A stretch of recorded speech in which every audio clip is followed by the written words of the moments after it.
Welcome, my friends. Paramount has done it again. They've officially announced a Star Trek project on a completely arbitrary day. Section 31 is a go? Or so it seems. After all these years of speculation, how many shows have come and gone since this was first bandied about all those years ago? But it appears that Section 31 is indeed a go. However, it's not a go in the manner that we originally anticipated, because you see, this will not in fact be a show, or at least it doesn't seem to be starting out that way. So this was posted by StarTrek.com on their Twitter earlier. I'm going to link that below, but obviously it's StarTrek.com. It's not very hard to find if you want to. This was announced around 11 o'clock today, 11 o'clock Eastern, where I'm from, and we officially have a go. Michelle Yeoh is returning as Empress Georgiou of the Mirror Universe, now in our universe, or the Discovery Universe. She's playing that Mirror Universe doppelganger, whatever you want to call it, now working for Section 31 as a special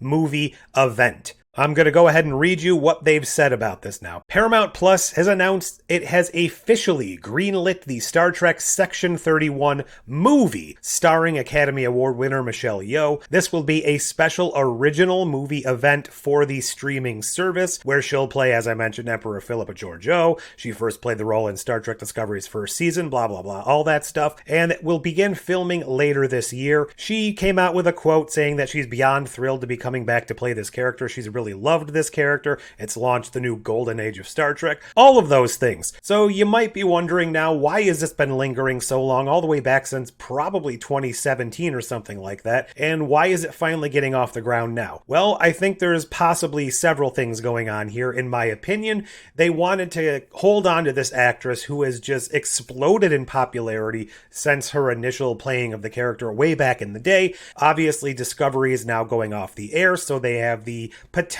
to be losing the audience that Discovery has garnered, who's not really interested in the other Star Trek shows. This will also potentially let them tie in the final season of Discovery at least a little bit with this movie, since they're going to be filming this year before Discovery officially ends its run and before the Academy show kicks off. So I feel like there's going to be some good synergy going on there. Michelle Yeoh possibly would have lost her contract with CBS, Paramount, whatever you want to call them.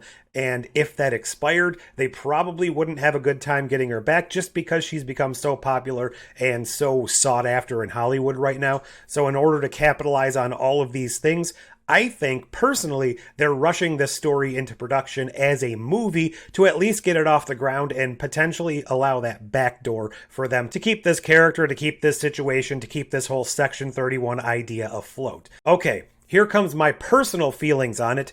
I don't want a Section 31 show. I don't like the idea of Section 31 existing within Starfleet. I don't like the fact that they operate out in the open. However, there is some fun potential that could be had in a similar vein. I think it would be more interesting if this had something to do with like the Temporal Investigations Unit, especially since she's crossed dimensions, crossed universes, crossed realities, and skipped around in time. If they were kind of sort of to rework this Section 31 plot into a temporal unit plot, I think that might be a bit more interesting, correcting the timeline, keeping people from messing with the timeline, and that could also allow for various backdoor ways of explaining away and correcting inconsistencies in shows that we may not have been 100% on board with if they wanted to go down that road. And that might just be my personal opinion, but having a rogue element in Starfleet, this undercover black ops, I don't know what you want to call it, the equivalent of the Tal Shiar or the Obsidian Order,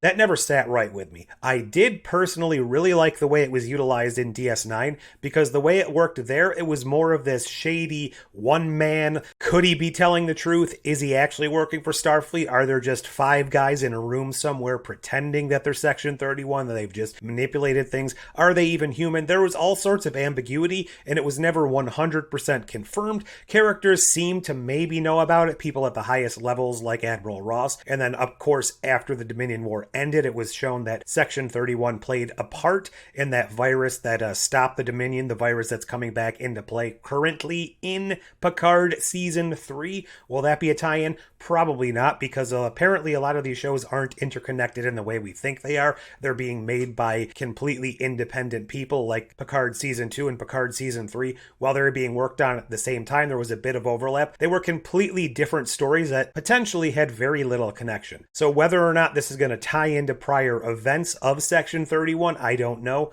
But I think that's the best part of Section 31, when there's this ambiguity and this, does it exist? Is it actually happening? That was where it worked best for me. When it was thrown back into Enterprise in that one episode with Reed being involved, I didn't hate that, but I also didn't find it that fantastic, that significant. I thought, When they brought it back in the Kelvinverse movies, it was just out in the open. Again, I could let that slide because alternate timeline, alternate universe, whatever. Now in Discovery Forward, it's just this open secret. Everyone knows about them. They have their own comm badges. They have their own uniforms. They're operating as a legitimate part of Starfleet, and everybody's aware of them.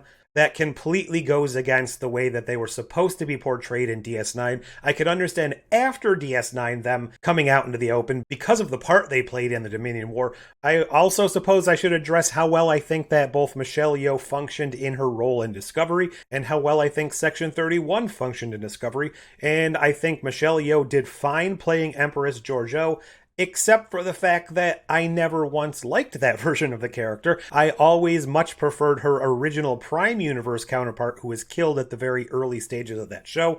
That being said, when she came back, I don't know, maybe it's just me, but I never viewed her as this ruthless, horrible person that it seemed like they were trying to imply that she was and build up that she was. She always came across as being nicer and better and not this horrible monster that they were trying to portray her as. I understand that as the show evolved and went along, she developed into a much better person, but I just never felt like she was this cold, calculating, heartless, horrible person. So depending on how she's actually going to portray the character in this show, I'm not sure if that's going to work for me, but I do have to say, I am very, very interested to see what they do with this movie. Is it going to be one grandiose event? Is it going to feel, in essence, like a direct-to-DVD type of movie? Or will it have some gravity? Will it have some long-lasting, lingering implications for the universe? Will it set things up for a spin-off? Or is it just something to fill time until we have another show put on the books? Because once we're losing Discovery, Strange New Worlds is going to be carrying that torch until Academy can start up, and we don't have that next flagship show aside from a couple animations. So without Picard coming back, are they just hoping to fill a little time till they can get something else out there? And are they just hoping that they can keep a hold of this actress who is in high demand and keep the Discovery fans